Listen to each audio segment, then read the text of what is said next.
Hi everyone, once again welcome back to educator learning. നിങ്ങളുടെ സ്വന്തം RRP ആണ്. മക്കളെ, എല്ലാവരും സുഖമായിട്ടിരിക്കുന്നു. നിങ്ങളുടെ പ്രിപ്പറേഷൻ ഒക്കെ അടിപൊളിയായിട്ട് പോകുന്നെന്ന് വിശ്വസിക്കുന്നു. ബോർഡ് എക്സാം എഴുതാൻ പോകുന്ന വിദ്യാർത്ഥികളെ ഹെൽപ്പ് ചെയ്യുക, സപ്പോർട്ട് ചെയ്യുക എന്ന ഉദ്ദേശത്തോടു കൂടിയാണ് ഈ ഒരു വീഡിയോ ചെയ്യുന്നത്. ഞാൻ മുൻകൂട്ടി നിങ്ങളോട് ആദ്യമേ പറയാം, ഒരു കാരണവശാൽ ഞാൻ ഇതിനു മുമ്പ് ഒരു വീഡിയോയിലും പറയാത്തൊരു ഡയലോഗാണ് ഇപ്പൊ പറയാൻ പോകുന്നത്. ഒരു കാരണവശാൽ ഈ വീഡിയോ നിങ്ങൾ സ്കിപ്പ് ചെയ്യരുത്. നിങ്ങൾക്ക് വളരെ ഗുണകരമാകുന്ന കുറെ കാര്യങ്ങൾ നമ്മൾ ഈ വീഡിയോയിൽ പറയുന്നുണ്ട്. വീഡിയോയുടെ അങ്ങോട്ട് പോകുമ്പോഴത്തേക്ക് കുറെ കാര്യങ്ങൾ നമുക്ക് മനസ്സിലാക്കാനുണ്ട്. ഒരു എക്സാം എഴുതാൻ പോകുമ്പോൾ അതിന്റെ ആൻസർ ഷീറ്റ് എങ്ങനെ പ്രോപ്പർ ആയിട്ട് ഡിസൈൻ ചെയ്യാം, അത് വളരെ ഇമ്പോർട്ടന്റ് ആണ്. നിങ്ങൾ അതുകൊണ്ട് ഒരുപാട് ഇമ്പോർട്ടന്റ് ആയിട്ടുള്ള കാര്യങ്ങൾ ഞാൻ ഈ വീഡിയോയിൽ പറയുന്നുണ്ട്. ഒരു കാരണവശാലും നിങ്ങൾ ഇത് സ്കിപ്പ് ചെയ്യരുത്, പ്രോപ്പർ ആയിട്ട് കാണുക. ഒരു അരമണിക്കൂറിന്റെ വീഡിയോ ആയിരിക്കും മേ ബി, പക്ഷെ ഈ അരമണിക്കൂർ നിങ്ങൾക്ക് ഒരിക്കലും നഷ്ടമാവില്ല. വെറുതെ കഥയടി മാത്രമല്ല, ഒരു എക്സാമിന്റെ പാറ്റേൺ എഴുതി നിങ്ങളെ കാണിച്ച് ഞാൻ നിങ്ങളെ മനസ്സിലാക്കിക്കാനാണ് ഉദ്ദേശിക്കുന്നത്. പക്ഷെ 60 മാർക്കിന്റെ ഒരു എക്സാം ഒന്നും ഞാൻ എഴുതുന്നില്ല.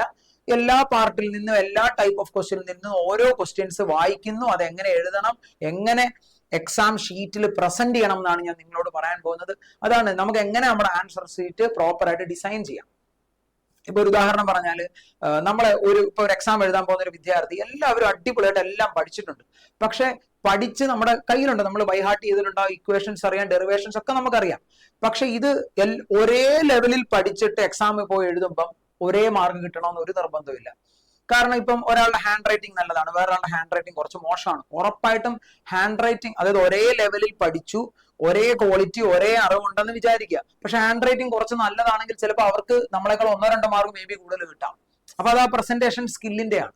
അതേപോലെ ഡയഗ്രങ്ങൾ വരയ്ക്കുമ്പോൾ എങ്ങനെ വരയ്ക്കാം, എവിടെ ഡയഗ്രാം, ഒരു ആൻസർ ഷീറ്റിന്റെ എവിടെ ഡയഗ്രാം പ്ലേസ് ചെയ്യുന്നതായിരിക്കും നല്ലത്, എങ്ങനെ ഒരു ആൻസർ ഷീറ്റിനെ പ്രോപ്പർ ആയിട്ട് ഡിസൈൻ ചെയ്യാം, 1 മാർക്കിന്റെ ക്വസ്റ്റ്യൻ എങ്ങനെ അറ്റൻഡ് ചെയ്യണം, 2 മാർക്കിന്റെ ക്വസ്റ്റ്യൻ എങ്ങനെ എഴുതാം, 5 മാർക്കിന്റെ ക്വസ്റ്റ്യൻ എങ്ങനെ എഴുതാം. ഇതാണ് ഞാൻ നിങ്ങളോട് ഇന്നത്തെ വീഡിയോയിൽ സംസാരിക്കാൻ പോകുന്നത്. വെറുതെ സംസാരിക്കുകയല്ല, എഴുതി കാണിച്ച് മനസ്സിലാക്കിക്കാനാണ് ശ്രമിക്കുന്നത്. ഒരിക്കലും നിങ്ങൾക്ക് ഈ വീഡിയോ നഷ്ടമാവത്തില്ല. പ്രോപ്പർ ആയിട്ട് ഇതൊന്ന് പ്ലാൻ ചെയ്ത് ഇതുപോലെ എക്സാം എഴുതിയാൽ 60-ൽ 60 മാർക്കും ഫിസിക്സിന് ഈസി ആയിട്ട് നമുക്ക് കരസ്ഥമാക്കാൻ പറ്റും. പക്ഷെ തിയറിയും കോൺസെപ്റ്റും നിങ്ങൾ അടിപൊളിയായിട്ട് പഠിച്ചിട്ടുണ്ടാവണം. ഓക്കെ, അപ്പൊ നമുക്ക് അതിലേക്ക് കടക്കാം. സോ വലിച്ചു നീട്ടുന്നില്ല, എക്സാമിന്റെ സമയം അടുത്തിരിക്കുകയാണ്. സോ നമുക്ക് ആദ്യം പെട്ടെന്ന് കുറച്ച് കാര്യങ്ങൾ മനസ്സിലാക്കി വരാം. അതായത് നിങ്ങൾക്ക് ഒരു 15 മിനിറ്റിന്റെ കൂൾ ഓഫ് ടൈം കിട്ടുന്നു.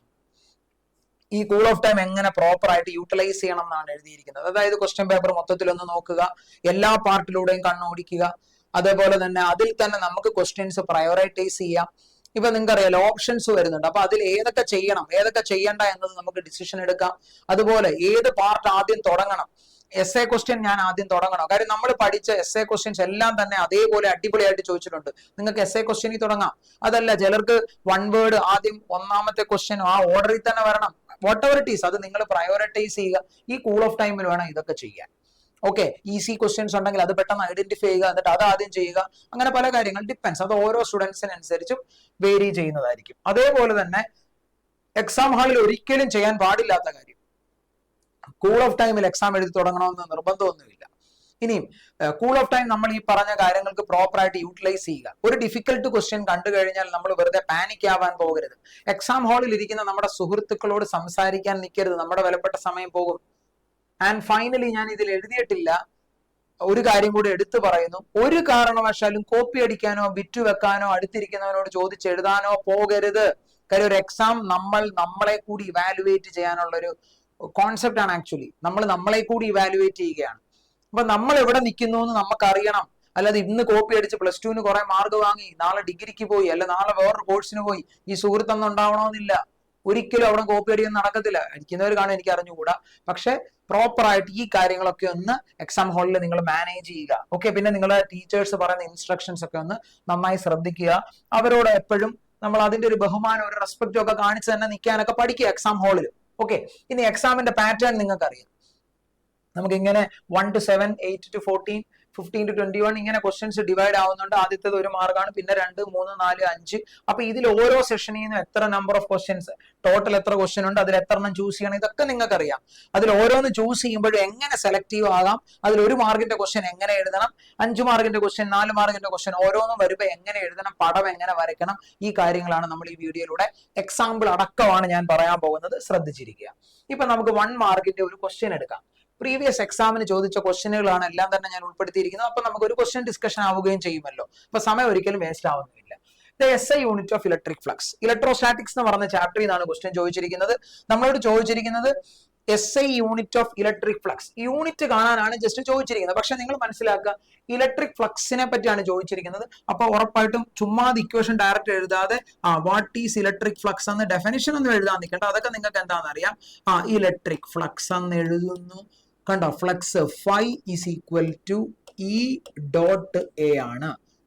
Phi is equal to E dot A ആണ്. അല്ലെങ്കിൽ വേണമെങ്കിൽ ഇലക്ട്രിക് ഫീൽഡും ഏരിയ ഒക്കെ വെക്ടർ ആണ്. അപ്പം വെക്ടർ ഇ ഡോട്ട് വെക്ടർ എന്ന് തന്നെ നിങ്ങൾക്ക് വേണമെങ്കിൽ പറയാം. പറഞ്ഞ അവിടെ ഒരു ഗുമ്മ് കാണിക്കാം. ചുമ്മാ ഇ ഡോട്ട് എന്ന് എഴുതുന്നതും വെക്ടർ ഇട്ട് ഇ ഡോട്ട് എന്ന് എഴുതുന്നതും തമ്മിൽ ഇങ്ങനെ എഴുതുന്നതിന് കുറച്ചുകൂടി ഇഫക്റ്റ് കൂടുതലാണ്. കാരണം ഇത് കാണുന്ന ഒരു ടീച്ചറിന് മനസ്സിലായി, നിങ്ങൾക്ക് ഇതിനെപ്പറ്റി പ്രോപ്പർ ആയിട്ട് എല്ലാം അറിയാം.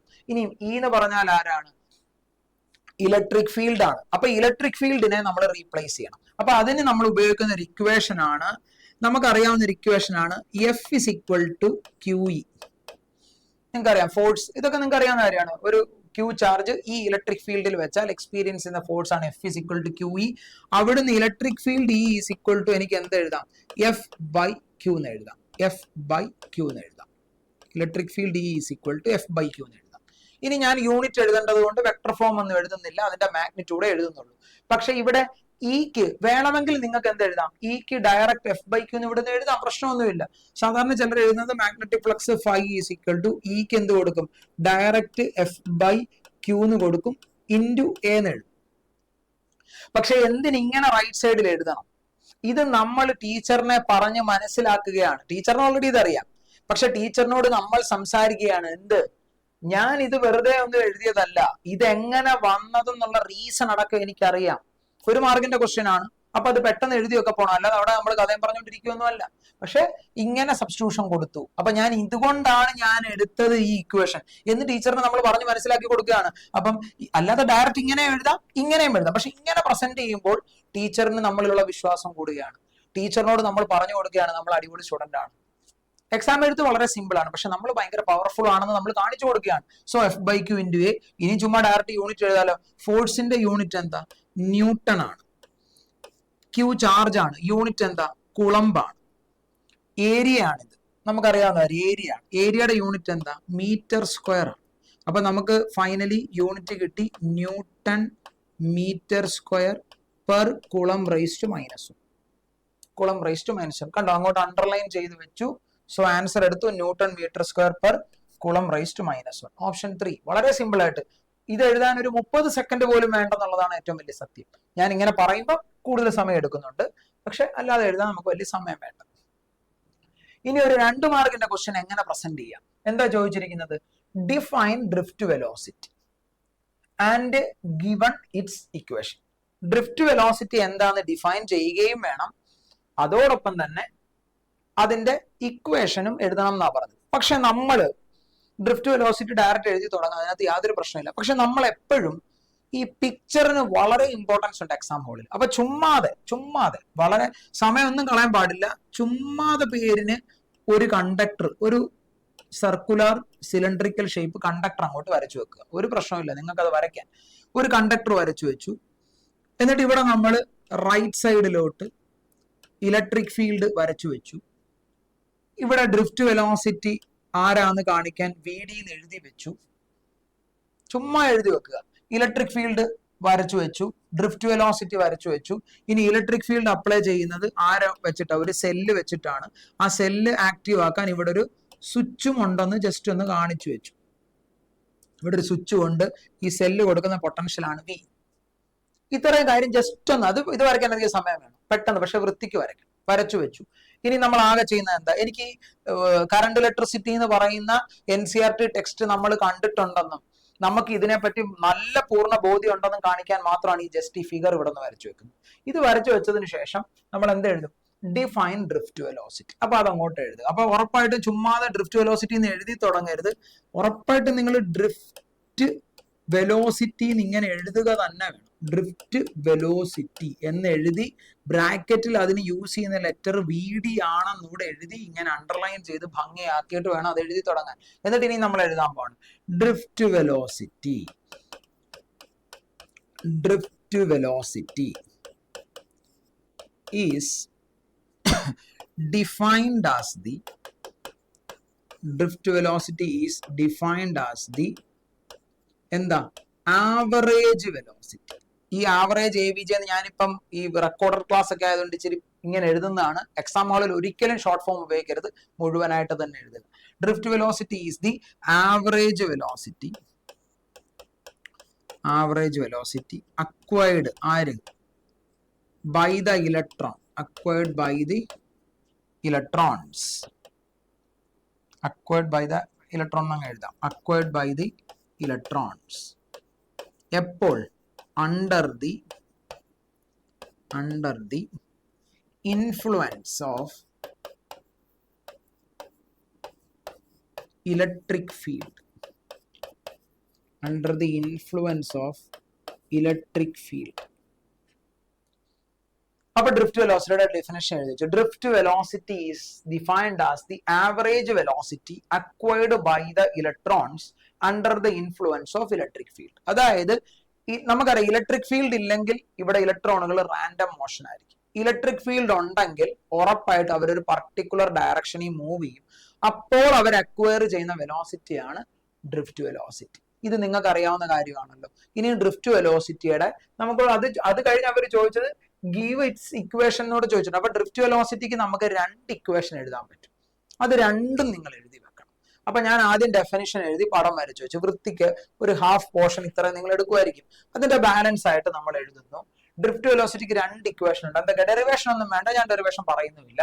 ഡ്രിഫ്റ്റ് വെലോസിറ്റിക്ക് അറിയാവുന്ന ഒരു ഇക്വേഷൻ എന്താ? Drift velocity VD equal to magnitude എഴുതിയാൽ മതി. Drift velocity VD equal to EE by M into tau. ഇങ്ങനെ ഒരു ഇക്വേഷൻ നിങ്ങൾക്ക് അറിയാം. Drift velocity VD equal to, actually ഇത് V equal to U plus AT എന്നുള്ള റിലേഷനിൽ നിന്ന് കണ്ടുപിടിക്കുന്നതാണ്. നമ്മൾ അത് എഴുതുന്നില്ല, ഡയറക്റ്റ് റിലേഷൻ എഴുതി. Drift velocity VD equal to EE by M into tau. ഇവിടുന്ന് നമുക്ക് ഒരു കാര്യം എഴുതി മറിക്കാൻ പറ്റും. എക്സ്ട്രാ നമ്മൾ അഡീഷണൽ പെട്ടെന്ന് എഴുതുന്നത് drift velocity directly proportional to electric field. ഇതൊക്കെ ടീച്ചറിനോട് നമ്മൾ എക്സ്ട്രാ സംസാരിക്കുകയാണ്. ആക്ച്വലി ഇക്വേഷൻ മാത്രം എഴുതിയാൽ മതി, പക്ഷെ ഇതൊക്കെ നമ്മൾ എക്സ്ട്രാ സംസാരിക്കുകയാണ്. ഇത് പെട്ടെന്ന് എഴുതി വെക്കാൻ വലിയ സമയമൊന്നും വേണ്ട. ഇനി അടുത്തത് ജസ്റ്റ് ഈ ടേമുകൾ ആരൊക്കെയാണെന്നൂടെ അവിടെ ഒന്ന് എഴുതി വെക്കുക. അതായത് E എന്ന് പറഞ്ഞാൽ നമുക്കറിയാം ചാർജ് ഓഫ് ഇലക്ട്രോൺ ആണ്. അത് 1.6 ഇൻറ്റു 10⁻⁻19 കൂളംബ് ആണെന്ന് നമുക്ക് പറയാം. M എന്ന് പറയുന്നത് മാസ് ഓഫ് ഇലക്ട്രോൺ ആണ്. അതേപോലെ ക്യാപിറ്റൽ E എന്ന് പറയുന്നത് ആരാ? ഇലക്ട്രിക് ഫീൽഡ് ആണ്. അതുപോലെ ടോ ആരാ? ടോ എന്ന് പറഞ്ഞ റിലാക്സേഷൻ ടൈം ആണ്. ഇത്രയും കാര്യം നിങ്ങൾക്ക് പറയാൻ പറ്റും. ഇതേപോലെ നമുക്ക് 2 മാർക്കിന്റെ ക്വസ്റ്റ്യൻ ആണ്, ബട്ട് സ്റ്റിൽ പെട്ടെന്ന് എഴുതി വിടാൻ പറ്റും. Current relation between current and drift velocity I is equal to NEA/VD എന്ന് നിങ്ങൾ പഠിച്ചിട്ടുണ്ട്. അവിടെ നിന്ന് ഡ്രിഫ്റ്റ് വെലോസിറ്റി ഒരു ഇക്വേഷൻ ഉണ്ട്. Drift velocity VD is equal to I divided by NEA. ഇങ്ങനെ 2 റിലേഷൻ ഡ്രിഫ്റ്റ് വെലോസിറ്റി ആയിട്ട് നമുക്ക് പഠിക്കാനുണ്ട്. ഇവര് ജസ്റ്റ് നമ്മളോട് ചോദിച്ചിരുന്ന ക്വസ്റ്റ്യൻ എന്താ? Drift velocity, define drift velocity എന്ന് ചോദിച്ചിട്ടുണ്ട്. And it's equation. ആക്ച്വലി ഇതിൽ ഏത് എഴുതിയാലും ഇക്വേഷൻ തന്നെയാണ്. അപ്പൊ ഇത് എഴുതിയോണ്ട് നിങ്ങൾക്ക് മാർക്ക് നഷ്ടപ്പെടാനോ ഇത് അല്ലെങ്കിൽ അവർ ചോദിക്കണമായിരുന്നു relation between current and drift velocity. അങ്ങനെ എടുത്ത് ചോദിച്ചിരുന്ന ഇതായിരുന്നു എഴുതേണ്ടത്. അല്ലെങ്കിൽ ഇലക്ട്രിക് ഫീൽഡ് തമ്മിലുള്ള റിലേഷൻ ചോദിക്കുന്നത് ഇതാണ് എഴുതേണ്ടത്. ഇത് രണ്ടും എഴുതണമെന്ന് ഒരു നിർബന്ധമില്ല. ഇതിൽ ഒരെണ്ണമെങ്കിലും എഴുതിയാൽ മതി, നിങ്ങൾക്ക് ഫുൾ മാർക്ക് അവർ തരും. പക്ഷെ ഇത് രണ്ടും ഞാൻ എഴുതും. ഞാൻ എക്സാം എഴുതണം, ഞാൻ ഇതും എഴുതി വെക്കും. ഇനി ഇത് എക്സ്പ്ലനേഷൻ എന്ന് എഴുതിയില്ലെങ്കിൽ അങ്ങനെ 2 മാർക്കിന്റെ ക്വസ്റ്റ്യൻ ആണ്. ഇത് മൊത്തം എഴുതിയില്ലെങ്കിലും അറ്റ്ലീസ്റ്റ് ഈ 2 ഇക്വേഷൻ നിങ്ങൾക്ക് എഴുതാൻ പറ്റണം. എഴുതിയാലുള്ള അഡ്വാൻറ്റേജ് എന്താ? അവിടെ നമ്മൾ ടീച്ചറിനോട് പറഞ്ഞു കൊടുക്കുകയാണ് ഇത് മൊത്തം എനിക്കറിയാം, ഇത് മുഴുവനും അറിയാം, ഈ ഡെറിവേഷനും നമുക്കറിയാം. പക്ഷെ 2 മാർക്കിന്റെ ക്വസ്റ്റ്യൻ ആണ്, ഒരു കാരണവശാലും ഡെറിവേഷൻ എഴുതേണ്ട ഈ കോൺസെപ്റ്റ്. എന്നിട്ട് ഇവിടുന്ന് നമുക്ക് എന്താ നമ്പർ ഡെൻസിറ്റി ആണ്, ഈ number of electrons per unit volume, അതാണ് നമ്പർ ഡെൻസിറ്റി. ഈ area cross section VD drift velocity ആണെന്നൊക്കെ ഉള്ള കാര്യം നമുക്ക് എഴുതി വെക്കാവുന്നതേ ഉള്ളൂ. പക്ഷെ 2 മാർക്കിന്റെ ക്വസ്റ്റ്യൻ ആകുമ്പോൾ അറ്റ്ലീസ്റ്റ് ഇത്രയെങ്കിലും കാര്യം എഴുതി വിടാവുന്നതേ ഉള്ളൂ. വളരെ ഈസി ആയിട്ട് ചെയ്യാവുന്നതാണ്. അടുത്ത ക്വസ്റ്റ്യനിലേക്ക് പോകാം. 3 മാർക്കിന്റെ ക്വസ്റ്റ്യൻ. 3 മാർക്കിന്റെ ക്വസ്റ്റ്യൻ ആവുമ്പോൾ നോക്കിയേ, figure shows the 2 current carrying conductors. PQ 2 conductors ഉണ്ട്, അതുവഴി പോകുന്ന current I1 I2. Derive the expression for force between the conductors. ഈ കണ്ടക്ടറുകൾ ബിറ്റ്വീൻ ഉള്ള ഫോഴ്സ് കാൽക്കുലേറ്റ് ചെയ്യാനാണ് ചോദിച്ചിരിക്കുന്നത്. അപ്പൊ നിങ്ങൾ ആദ്യം മനസ്സിലാക്കുക, ഈ ഫിഗർ ക്വസ്റ്റ്യൻ പേപ്പറിലേ ഉള്ളൂ. നമ്മളെ ഇവാലുവേറ്റ് ചെയ്യാൻ പോകുന്ന ടീച്ചറിന്റെ കയ്യിലും ക്വസ്റ്റ്യൻ പേപ്പറും ഫിഗറുകളും ഒക്കെ ഉണ്ടാവും. പക്ഷെ നമ്മൾ ആസ് എ സ്റ്റുഡന്റ് ഒരു എക്സാം എഴുതാൻ കയറിയിരിക്കുമ്പോൾ ഉറപ്പായിട്ട് നിങ്ങൾ ആ ഫിഗർ ആദ്യം വരച്ചിരിക്കണം. ഉറപ്പായിട്ടും അതിന് നിങ്ങൾ സമയം കണ്ടെത്തിയിരിക്കണം. അപ്പൊ ഞാൻ 2 പാരലൽ കണ്ടക്ടേഴ്സ് വരച്ചു. നമ്മൾ വൃത്തിക്ക് അങ്ങോട്ട്, അതൊക്കെ വൃത്തിക്ക് വളരെ നീറ്റ് ആൻഡ് ക്ലീൻ ആയിട്ട് വരയ്ക്കണം. ഒരു സ്കെയിലൊക്കെ വെച്ച് തന്നെ വരയ്ക്കുക, അല്ല ചുമ്മാതെ കൈ കൊണ്ട് വരച്ച് അങ്ങനെ ആക്കരുത്. സ്കെയിലൊക്കെ കൊണ്ട് വരച്ചു. ഈ 2 കണ്ടക്ടറുകൾ തമ്മിലുള്ള ഡിസ്റ്റൻസ്, ഇവർ തമ്മിലുള്ള ഡിസ്റ്റൻസ് ഡി ആണെന്ന് ക്വസ്റ്റ്യനിൽ തന്നിട്ടുണ്ട്. ഇതിന്റെ പെർ യൂണിറ്റ് ലെങ്ത് എൽ എന്നൊക്കെ ക്വസ്റ്റ്യനിൽ പറയുന്നുണ്ട്. ഈ ഫസ്റ്റ് കണ്ടക്ടറിൽ കൂടെ പോകുന്ന കറണ്ട് ആണ് I1, സെക്കൻഡ് കണ്ടക്ടറിൽ കൂടെ പോകുന്ന കറണ്ട് ആണ് I2. ഈ കണ്ടക്ടർ P ആണെന്നും ഈ കണ്ടക്ടർ Q ആണെന്നും തന്നിട്ടുണ്ട്. ഇനി നമ്മളോട് ചോദിച്ചത് ഫോഴ്സ് ബിറ്റ്വീൻ ദ 2 കണ്ടക്ടേഴ്സിനെ ഡിറൈവ് ചെയ്യാനാണ് ചോദിച്ചിരിക്കുന്നത്, അല്ലെ? ക്വസ്റ്റ്യൻ അത് അങ്ങനെയാണ്. ഫിഗർ ഷോസ് സർക്യൂട്ട്, അല്ലെ? Derive the expression for force between the conductors. അപ്പൊ ഫോഴ്സ് ബിറ്റ്വീൻ ദ കണ്ടക്ടേഴ്സ് എന്ന് പറഞ്ഞാൽ നിങ്ങൾക്കറിയാം, P Qവിനും ഫോഴ്സ് കൊടുക്കുന്നുണ്ട്, Q Pനും ഫോഴ്സ് കൊടുക്കുന്നുണ്ട്, ഉറപ്പല്ലേ? പിന്നെ ഇവർ ഒരേ ഡയറക്ഷനിലാണ് കറണ്ട് പോകുന്നത്. അപ്പൊ അവർ അട്രാക്റ്റീവ് ഇൻ നേച്ചർ ആണെന്നൊക്കെ നമുക്കറിയാം. ഓപ്പോസിറ്റ് ആയിരുന്ന റിപ്പൽ ചെയ്യും. ഇത് ഒരേ ഡിറക്ഷനിലാണ്, അപ്പൊ അവർ അട്രാക്റ്റീവ് ഇൻ നേച്ചർ ആണെന്നറിയാം. പിന്നെ P Qവിന് കൊടുക്കുന്ന ഫോഴ്സും Q Pക്ക് കൊടുക്കുന്ന ഫോഴ്സും മാഗ്നിറ്റ്യൂഡ് വൈസ് സെയിം ആണെന്ന് പറയാം. അപ്പൊ ഏതെങ്കിലും ഒരാളെ കണ്ടുപിടിച്ചാൽ മതി. നമ്മൾ നാച്ചുറലി എന്താ ചെയ്യുന്നത്? P കൂടെ പോകുന്ന കറണ്ട് ആണ് I1. അപ്പൊ ഒരു കണ്ടക്ടറിൽ കൂടി കറണ്ട് പാസ് ചെയ്താൽ ഉറപ്പായിട്ടും അവൻ ഒരു മാഗ്നറ്റിക് ഫീൽഡ് ജനറേറ്റ് ചെയ്യും. P ജനറേറ്റ് ചെയ്യുന്ന മാഗ്നറ്റിക് ഫീൽഡിലാണ് Q ഇരിക്കുന്നത്. അപ്പൊ അത് D ഡിസ്റ്റൻസിലാണ്. അപ്പൊ ഉറപ്പായിട്ട് Q ഒരു ഫോഴ്സ് എക്സ്പീരിയൻസ് ചെയ്യും. P കാരണം നമുക്കറിയാവുന്ന കാര്യങ്ങളാണ്. അപ്പൊ ആദ്യം ഞാൻ എന്ത് എഴുതാൻ പോവാണ്? മാഗ്നറ്റിക് ഫീൽഡ്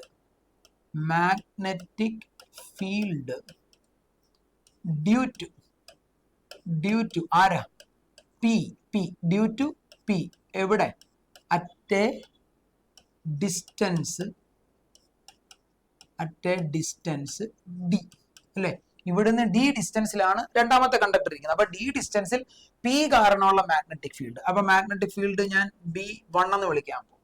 ഒന്നാമത്തെ ആള് ഇവിടെ ഇൻടു ദ പ്ലെയിൻ ആണ്. കറണ്ട് അപ്പാണ്, ഡയറക്ഷൻ ഒക്കെ കണ്ടുപിടിക്കാൻ അറിയാം. ഇൻടു ദ പ്ലെയിൻ ആണ്. അപ്പൊ ഇവിടെ ഫീൽഡ് ഇൻടു ദ പ്ലെയിൻ ആണ്. ഇവൻ തരുന്ന മാഗ്നറ്റിക് ഫീൽഡിനെ ഞാൻ B1 എന്നാണ് വിളിച്ചു. അപ്പൊ B1 എഴുതാൻ പോകണം. B ഈസ് ഈക്വൽ ടു എന്താ ഇക്വേഷൻ? μ0/4π into 2I1/d, അല്ലെ? μ0/4π into 2I1/d. ഇതാണ് current magnetic field due to a current carrying conductor, straight wire, നമ്മൾ പഠിച്ചിട്ടുള്ളതാണ്. അല്ലെങ്കിൽ 2 വെച്ച് കട്ട് ചെയ്തിട്ട് μ0/2π അങ്ങനെ എഴുതാം. നമ്മൾ ജനറലി μ0/4πയുടെ വാല്യൂ ഒക്കെ അറിയാവുന്നത് കൊണ്ടാണ് എപ്പോഴും ഇക്വേഷൻ ഇങ്ങനെയാണ് ഞാൻ എഴുതി ശീലിക്കാറുള്ളത്. സോ B1 = μ0/4π into 2I1/d എന്ന് എഴുതി.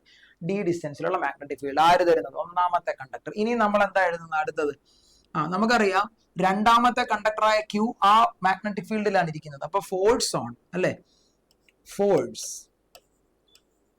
ഓൺ ആർക്ക്? On conductor Q. ആര് കാരണം? Due to P. അതായത് ക്യൂവില് ആര് കൊടുക്കുന്നത്? P കൊടുക്കുന്നത്. ഫോഴ്സ് കാണാനുള്ള ജനറൽ ഇക്വേഷൻ അപ്പൊ ഞാൻ ഇങ്ങനെ എഴുതും. ഇൻ ജനറൽ ഫോഴ്സ് കാണാനുള്ള ഇക്വേഷൻ എന്താ? F is equal to BIL. F is equal to BIL sin theta. ഇതാണ് general equation, BIL sin theta. ഇനി നമുക്ക് ഫോഴ്സ് കണ്ടുപിടിക്കാൻ ഏതാ യൂസ് ചെയ്യുന്ന equation? Fleming's left hand rule. നമുക്കറിയാം 4 ഫിംഗർ ഫീൽഡ് ആണ്, സെൻട്രൽ ഫിംഗർ കറണ്ട് ആണ്, അല്ലെ? അപ്പൊ ഫോഴ്സ് അങ്ങോട്ടാ ടുവേർഡ്സ് ലെഫ്റ്റ് ആണ്, വിച്ച് മീൻസ് ദാറ്റ് ഇവൻ അട്രാക്ട് ചെയ്യുവാണ്, ടുവേർഡ്സ് ലെഫ്റ്റിലോട്ടാണ് അട്രാക്ട് ചെയ്യുന്നത്, അല്ലെ? അപ്പൊ this is force on Q due to P ആണ്. കണ്ടോ? Force on Q due to P ആണ്. അത് അവിടോട്ട് വരച്ചു വെച്ചു. ഇങ്ങോട്ടാണെന്നൊക്കെ നമ്മൾ അത് കാണിച്ചു കൊടുക്കുക. അപ്പം general equation F is equal to BIL sin theta അല്ലെങ്കിൽ I into L cross B ആണ്, അല്ലെ? ഇത് സൈൻ തീറ്റ വരുമ്പോൾ നിങ്ങൾക്കറിയാം I into L cross B ആണ്. L എന്ന് പറഞ്ഞാൽ ഇങ്ങോട്ടും, B into the പ്ലെയിനും ആണ്. അപ്പൊ അവർ തമ്മിലുള്ള ആംഗിൾ 90 ഡിഗ്രി ആണ്. അപ്പൊ ഇത് സൈൻ 90 ആണ്. അപ്പൊ അവിടെ ഫോഴ്സ് മാക്സിമം ആയിരിക്കും. അപ്പൊ F is equal to general equation BIL എന്ന് എനിക്ക് പറയാം. അപ്പൊ F is equal to BIL ആണ്. ഇവിടെ നമ്മൾ പറഞ്ഞു വെക്കുന്നു തീറ്റ എന്ന് പറയുന്നത് 90 ഡിഗ്രി ആണ്. ഇത്രയും കാര്യം ഞാൻ പറഞ്ഞു വെക്കും. ഇതിനൊന്നും ഇത്ര സമയം എടുക്കരുത് കേട്ടോ. ഇതിപ്പോ ഞാൻ നിങ്ങളോട് എക്സ്പ്ലെയിൻ ചെയ്യുന്നതുകൊണ്ടാണ് ഇത്ര സമയം എടുക്കുന്നത്. ഇത് എഴുതാൻ ഒരു 5 മിനിറ്റ് പോലും വേണ്ടെന്നുള്ളതാണ് ഏറ്റവും വലിയ സത്യം. അപ്പൊ ജനറൽ ഇക്വേഷൻ എഴുതി BIL ആണെന്ന് ഞാൻ പറഞ്ഞു. ഓക്കെ, ഇനി നമുക്ക് ഫൈനൽ ഡെറിവേഷൻ എങ്ങനെ കണ്ടുപിടിക്കാം? നമുക്ക് വേണ്ടത് force on conductor Q due to P ആണ്. ഓക്കെ, അപ്പൊ ഫോഴ്സ് ഓൺ ക്യൂ ആര് കാരണം? Due to P. ഫോഴ്സിന്റെ ഇക്വേഷൻ എന്താ എഴുതിയത്? ഇപ്പൊ എഴുതിയ ഫൈനൽ ഇക്വേഷൻ എന്താ? ബി ഐ എൽ ആണ്. അപ്പൊ ഫോഴ്സിന്റെ equation B into I into L ആണ്. ശ്രദ്ധിച്ചിരിക്കണം, ഒന്നാമത്തെ ആള് കൊടുക്കുന്ന മാഗ്നറ്റിക് ഫീൽഡിലാണ് രണ്ടിരിക്കുന്നത്. ഒന്നാമത്തെ ആള് കൊടുക്കുന്ന മാഗ്നറ്റിക് ഫീൽഡ് B1 ആണ്. അപ്പൊ ബി എന്ന് പറഞ്ഞാൽ നമ്മൾ B1 എന്ന് വിളിക്കും.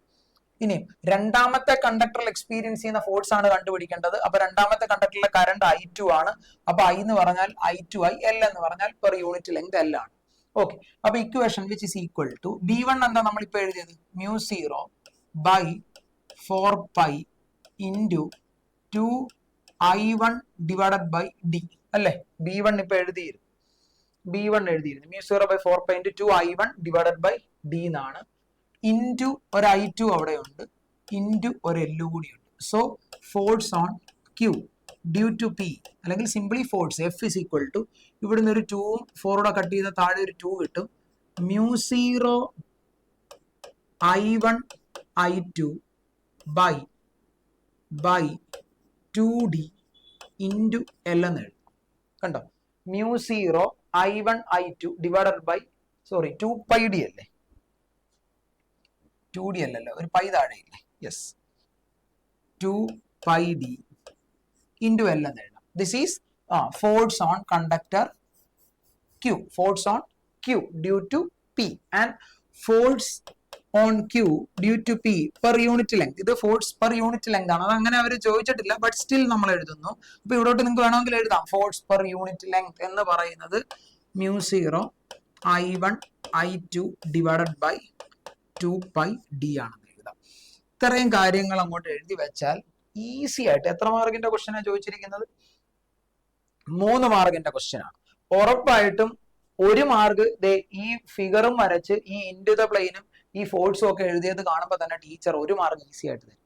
രണ്ടാമത്തേത് നിങ്ങൾ മാഗ്നറ്റിക് ഫീൽഡിന്റെ ഇക്വേഷൻ എഴുതി പറയുമ്പോൾ തന്നെ ഈ ഇക്വേഷൻ എഴുതുമ്പോഴത്തേക്ക് രണ്ടാമത്തെ മാർക്ക് നിങ്ങളുടെ കയ്യിലേക്ക് എത്തും.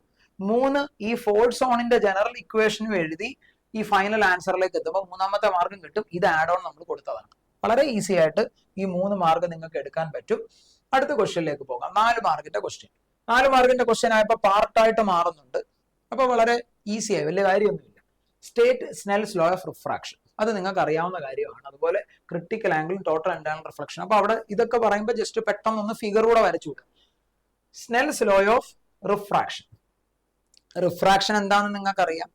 ഒരു ലൈറ്റ് ഒരു മീഡിയത്തിൽ നിന്ന് വേറൊരു മീഡിയത്തിലോട്ട് പോകുമ്പോൾ അപ്പൊ ഉറപ്പായിട്ടും ഒരു മീഡിയത്തിൽ നിന്ന് വേറൊരു മീഡിയം എന്ന് പറയുമ്പോൾ ഒപ്റ്റിക്കലി ഒരാൾ ഡെൻസറും ഒരാൾ റെയറും ഒക്കെ ആയിരിക്കും. നമ്മൾ പൊതുവേ പറയാറുള്ളത് റെയറർ ടു ഡെൻസർ കഥകളാണ്. അപ്പൊ അങ്ങനെ ഒരു മീഡിയത്തിൽ നിന്ന് വേറൊരു മീഡിയത്തിലോട്ട് പോകുമ്പോൾ അതിന്റെ ഒറിജിനൽ പാത്തിൽ നിന്ന് അതൊന്ന് ഡീവിയേറ്റ് ചെയ്യുകയും അല്ലെ, അതേപോലെ അതിന്റെ സ്പീഡിലും ഒക്കെ മാറ്റം വരുന്നു. അപ്പൊ ഇതിനെ പറ്റിയാണ് നമ്മൾ എവിടെ ഡിഫൈൻ ചെയ്യുന്നത്? റിഫ്രാക്ഷനിൽ ഡിഫൈൻ ചെയ്യും നമ്മളോട്. പക്ഷെ റിഫ്രാക്ഷൻ എന്താണെന്നല്ല ചോദിച്ചത്. Refraction simply bending of light when it travel from one medium to another medium, അത്രേ ഉള്ളൂ റിഫ്രാക്ഷൻ. പക്ഷെ നമ്മളോട് ചോദിച്ചത് റിഫ്രാക്ഷൻ ആണോ? അല്ല. എന്താ ചോദിച്ചത്? സ്നെൽസ് ലോ ഓഫ് റിഫ്രാക്ഷൻ ആണ്. അപ്പൊ നമ്മൾ അത് ജസ്റ്റ് പെട്ടെന്ന് ഒരു നല്ല ഫിഗർ ഒക്കെ വരച്ച് അതിലൂടെ പെട്ടെന്ന് മനസ്സിലാക്കി പെട്ടെന്ന് അങ്ങ് പറഞ്ഞു വിടണം, അല്ലാതെ ഒരുപാട് സമയമൊന്നും എടുക്കരുത്. ഇപ്പൊ ഇത് എയർ ആണെന്ന് നിങ്ങൾക്ക് അസ്യൂം ചെയ്യാം. എയറിന്റെ റിഫ്രാക്റ്റീവ് ഇൻഡെക്സ് ഞാൻ N1 എന്ന് വിളിക്കുന്നു. ഇത് നിങ്ങൾക്ക് വാട്ടർ എന്ന് വേണമെങ്കിൽ എഴുതി കാണിക്കാം. ഈ വാട്ടറിന്റെ റിഫ്രാക്റ്റീവ് ഇൻഡെക്സ് N2 എന്ന് വിളിക്കാം. ഇനിയും ഡെൻസർ മീഡിയത്തിൽ നിന്നും, നമ്മൾ അങ്ങനെയാണല്ലോ പറഞ്ഞത്, ഡെൻസർ മീഡിയത്തിൽ നിന്നും, അതായത് ഈ മീഡിയത്തിന് വേരിയേഷൻ ഒന്നും ഇല്ലായിരുന്നെങ്കിൽ ലൈറ്റ് പോകേണ്ട പാത്ത് ഇതാണെന്ന് വിചാരിക്കുക. മീഡിയത്തിന് വേരിയേഷൻ ഒന്നും ഇല്ലെങ്കിൽ ലൈറ്റ് പോകേണ്ട പാത്തായിരുന്നു അത്. പക്ഷെ മീഡിയത്തിന് വേരിയേഷൻ ഉണ്ട്. ഇതാണ് ഇൻസിഡന്റ് റേ, ഇതാണ് ഇൻസിഡന്റ് റേ. പിന്നെന്താ സംഭവിക്കുന്നത്? ഇതാണ് റിഫ്രാക്റ്റഡ് റേ. ഒറിജിനൽ പാത്തിൽ കൂടെ പോകത്തില്ല, ബെൻഡ് ടുവേർഡ്സ് നോർമൽ ആണ്. നിങ്ങൾക്ക് അറിയാവുന്ന കാര്യങ്ങളാണ് അതൊക്കെ, അല്ലെ? അപ്പൊ അതൊക്കെ നമ്മൾ അങ്ങോട്ട് വരച്ചു വെക്കുന്നു. എന്നിട്ട് ഇവിടെ ഒരു നോർമൽ ഒക്കെ അങ്ങോട്ട് വരച്ച് ഇവിടുന്ന് ഞാൻ ആംഗിളൂടെ മാർക്ക് ചെയ്യും. ഇതാണ് ആംഗിൾ ഓഫ് ഇൻസിഡൻസ്, ഇതാണ് ആംഗിൾ ഓഫ് റിഫ്രാക്ഷൻ. അതൊക്കെ നമുക്ക് അറിയാവുന്ന കാര്യമാണ്. ഇതൊക്കെ വളരെ ബേസിക് ആയിട്ടുള്ള കാര്യം. ഫിഗർ ടപ്പ് ചെയ്യുന്നത് ഇതൊക്കെ വരയ്ക്കാൻ അധികം സമയം എടുക്കരുത്, പെട്ടെന്ന് വരച്ചു വിടും. ഇനി സ്നെൽസ് ലോ സ്റ്റേറ്റ് ചെയ്യാനാണ് ചോദിച്ചിരിക്കുക. അപ്പൊ സ്നെൽസ് ലോ എന്താ പറയുന്നത്? ദ റേഷ്യോ ഓഫ്, അല്ലെ? അപ്പൊ അത് എഴുതുമ്പോൾ മൊത്തത്തിൽ അങ്ങ് എഴുതാൻ നല്ലതാണ്. അതായത് when a light travel from one medium to another medium, then the ratio of sine angle of incidence to the sine angle of refraction is a constant called refractive index.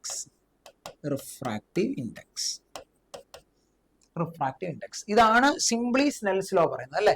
എന്നിട്ട് നമുക്ക് പറയാം, ഒന്നെങ്കിൽ ഇതാണ് നിങ്ങളുടെ പൊതുവെ +1 +2 പഠിക്കുന്ന ബേസിക് ഡെഫിനിഷൻ ഇതാണ്. പക്ഷെ നമുക്കിത് ഇങ്ങനെയൊന്നും അല്ലാതെ എഴുതാം. പക്ഷെ ബോർഡ് എക്സാം എഴുതാൻ പോകുന്നത് നിങ്ങൾ മിനിമം ഇത്രയെങ്കിലും ഡെഫിനിഷൻ എഴുതി വെക്കാം. എന്നിട്ട് നമുക്ക് ആ ഇക്വേഷൻ കൂടെ എഴുതി വെക്കാം.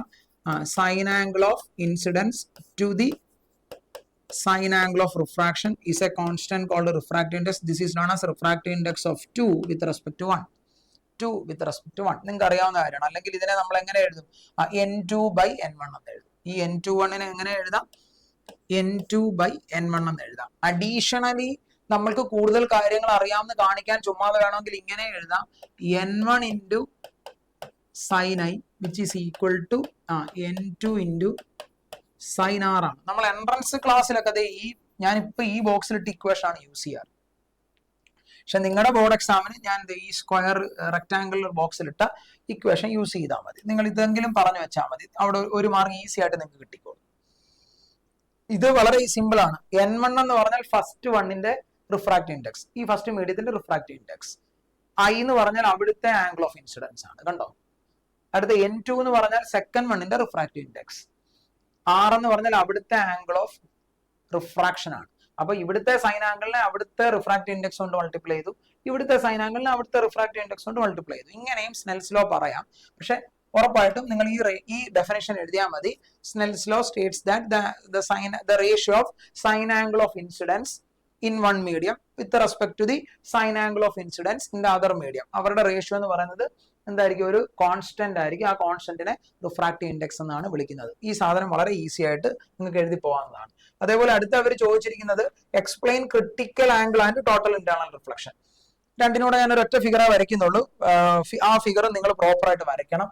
അതായത് പെട്ടെന്ന് ഡെറിവേഷൻ ഒക്കെ നിങ്ങൾക്ക് പറഞ്ഞു വിടാവുന്നതേ ഉള്ളൂ, ശ്രദ്ധിച്ചിരിക്കണം. ഇപ്പൊ ഇവിടെ നോക്കിക്കേ, ഇതൊരു വാട്ടർ ടാങ്ക് ആണെന്ന് വിചാരിക്കാം. അപ്പൊ നമുക്ക് ഇതൊരു വാട്ടർ ടാങ്ക് ആണെന്ന് നിങ്ങൾ ജസ്റ്റ് അസ്യൂം ചെയ്യുക. എല്ലാവരും ഇവിടെ ശ്രദ്ധിച്ചിരിക്കണം. ഫിഗർ നല്ല വൃത്തിക്കൊക്കെ ഫിഗർ വരയ്ക്കണം. അതായത് ഇവിടെ നമുക്കറിയാം ഇത് വാട്ടർ ആണ്. അപ്പൊ ഇത് ഇതിന്റെ റിഫ്രാക്റ്റീവ് ഇൻഡെക്സ് n2 എന്ന് വിളിക്കാം. ഇവിടെ എയർ ആണെന്ന് അസ്യൂം ചെയ്തോളൂ. ഇതിന്റെ റിഫ്രാക്റ്റീവ് ഇൻഡെക്സ് n1 ആണ്. അപ്പൊ നമുക്കറിയാം total internal reflection, critical angle, ഈ കോൺസെപ്റ്റ് ഒക്കെ പറയണമെങ്കിൽ അതിന് കുറെ കണ്ടീഷൻസ് ഉണ്ട്. അതിൽ ഒന്നാമത്തെ കണ്ടീഷൻ എന്താ? Light travel from denser medium to rarer medium ആണ്. അപ്പൊ ഇത് ഏതോ ഒരു പർട്ടിക്കുലർ ആംഗിൾ ഓഫ് ഇൻസിഡൻസിൽ വന്ന് വീഴുമ്പോൾ, ഞാൻ ഇവിടെ I എന്ന് വിളിക്കുകയാണ്, ഒരു പർട്ടിക്കുലർ ആംഗിൾ ഓഫ് ഇൻസിഡൻസിൽ വന്ന് വീഴുമ്പോൾ റിഫ്രാക്റ്റഡ് ആംഗിൾ 90 ഡിഗ്രി ആണ് മേക്ക് ചെയ്യുന്നതെങ്കിൽ, ഇവിടുത്തെ റിഫ്രാക്റ്റഡ് ആംഗിൾ 90 ഡിഗ്രി ആണ് മേക്ക് ചെയ്യുന്നതെങ്കിൽ അതിന്റെ കറസ്പോണ്ടിങ് ഇൻസിഡന്റ് ആംഗിളിനാണ് ക്രിട്ടിക്കൽ ആംഗിൾ എന്ന് വിളിക്കുന്നത്. ഇത് നടക്കണമെങ്കിൽ നമ്മൾ പറഞ്ഞു എന്താ?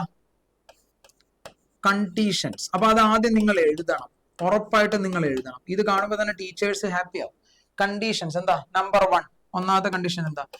Ray travel from denser medium to rarer medium. Ray travels from denser medium to rarer medium, that is n2, refractive index of second medium greater than refractive index of first medium. ഈ condition ഉറപ്പായിട്ട് നിങ്ങൾ എഴുതി വെക്കണം. ഇത് ഇങ്ങനെ എഴുതരുത്, D2R എന്ന് എഴുതരുത്, ഡെൻസർ ടു റെയറർ എന്ന് തന്നെ എഴുതുക. n2 greater than n1 ആണെന്ന് പറഞ്ഞു വെക്കുക. ക്ലിയർ? ഇനി ഇത് വന്ന് വീഴുന്ന ഈ ആംഗിൾ ക്രിട്ടിക്കൽ ആംഗിൾ ആണെങ്കിൽ, ഇപ്പൊ ഇതൊരു സ്പെസിഫിക് സോഴ്സ് ആണ്, ഈ സോഴ്സിൽ നിന്ന് ഒരു ലൈറ്റ് വന്ന് വീഴുന്നു, അത് വന്ന് വീഴുന്നത് ക്രിട്ടിക്കൽ ആംഗിൾ ആകുന്നത് എപ്പോഴാ? റിഫ്രാക്റ്റഡ് ആംഗിൾ അപ്രോച്ചസ് 90 ഡിഗ്രി, അല്ലെങ്കിൽ refracted ray passes through the സർഫസിൽ കൂടെ, ആ ലെയറുകളുടെ സർഫസിൽ കൂടെ കടന്നു പോകണം. ഇനി once incident angle greater than critical angle ആയാൽ, ഉറപ്പായിട്ട് ഇവിടെ വന്ന് വീഴുമ്പോൾ ഈ വന്ന് വീഴുന്ന ആംഗിൾ ഐ എന്ന് വിളിക്കാം. ഈ angle of incidence greater than I C ആയിരിക്കും, ക്രിട്ടിക്കൽ ആംഗിൾ ആയിരിക്കും. ക്രിട്ടിക്കൽ ആംഗിളിനേക്കാളും കുറവുള്ള ഒരു ആംഗിളിലാണ് വന്ന് വീഴുന്നതെങ്കിൽ എന്താ സംഭവിക്കുന്നത്? കുറച്ച് റിഫ്രാക്ഷനും പാർഷ്യൽ റിഫ്ലക്ഷനുമേ നടക്കത്തുള്ളൂ. പക്ഷെ ഐ സിയിലാണ് വന്ന് വീഴുന്നതെങ്കിൽ അത് സർഫസിന് പാരലായിട്ട് പോവുകയും ഐ സിക്ക് മുകളിലാണ് വന്ന് വീഴുന്നതെങ്കിൽ, അതായത് വന്ന് വീഴുന്ന angle of incidence greater than critical angle ആണെങ്കിൽ totally light reflected back to the same medium. അപ്പൊ ഇതിനെയാണ് നമ്മൾ എന്തെന്ന് വിളിക്കുന്നത്? ടോട്ടൽ ഇന്റേണൽ റിഫ്ലക്ഷൻ എന്ന് വിളിക്കുന്നത്. അപ്പൊ ഈ രണ്ട് കാര്യം നിങ്ങൾക്ക് മനസ്സിലായി. അപ്പം ഇനി നമ്മൾ ആ കണ്ടീഷൻ, ഓൾറെഡി ഇതിന്റെ കണ്ടീഷൻ എന്താണെന്ന് എഴുതി വെച്ചു. ഇനി നിങ്ങളോട് ചോദിച്ചിരിക്കുന്നത് എന്ത് കാണാനാണ്? ക്രിട്ടിക്കൽ ആംഗിൾ എന്താണെന്നാണ്. ക്രിട്ടിക്കൽ ആംഗിൾ, ക്രിട്ടിക്കൽ ആംഗിൾ ഞാനിപ്പോ ഐ സി എന്നാണ്, ചിലർ തീറ്റ സി എന്നായിരിക്കും. അത് നിങ്ങൾ നിങ്ങളുടെ സ്കൂളിൽ പഠിപ്പിച്ച ഇതിനനുസരിച്ച് NCERT അനുസരിച്ച് എഴുതുക, ഒരു പ്രശ്നമില്ല. അപ്പൊ നമുക്ക് എഴുതാം critical angle. It is defined as the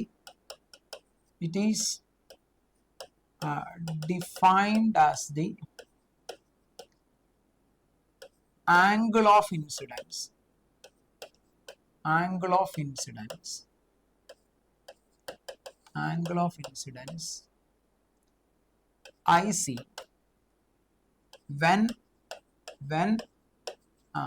angle of refraction, when angle of refraction approaches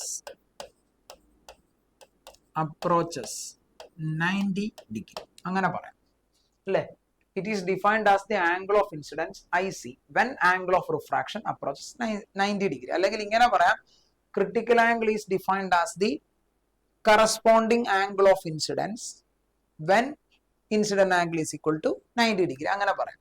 ഇനി നമ്മൾ ഇപ്പൊ പഠിച്ച കോൺസെപ്റ്റ് വെച്ച്, ഇപ്പൊ ഇതായിരുന്നു വാട്ടർ ടാങ്ക്, ഇവിടുന്ന് വന്ന് വീഴുന്ന ഇത് ഈ ഇൻസിഡന്റ് ആംഗിൾ ആയിരുന്നു IC. അപ്പോഴത്തെ റിഫ്രാക്റ്റഡ് ആംഗിൾ ആയിരുന്നു 90 ഡിഗ്രി. ഇത് ഇൻസിഡന്റ് ആംഗിൾ, ഇത് refracted angle.